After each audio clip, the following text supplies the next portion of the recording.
Pass કર્યું છે અને સિવિલ હોસ્પિટલ અમદાવાદમાં પણ મેં 1 વર્ષ કામ કર્યું છે તથા શિફા હોસ્પિટલ જે જમાલપુર છે ત્યાં પણ મેં કામ કરેલું છે. અહીંયા આપણે નવી શરૂઆત કરી રહ્યા છીએ આશીર્વાદ બાળકોની હોસ્પિટલના નામથી અને અહીંયા આપણે બાળકોની સામાન્યથી લઈને ગંભીર બીમારીઓથી બધી જ જેવી સુવિધા છે એ બધી આપણી પાસે અવેલેબલ છે.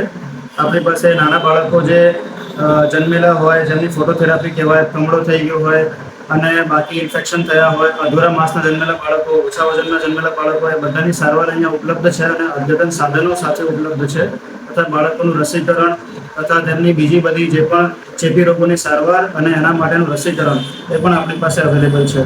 તો તમારા બાળકોને કોઈ પણ તકલીફ હોય તો એના માટે તમે અહીંયા અમારી મુલાકાત અવશ્ય લો.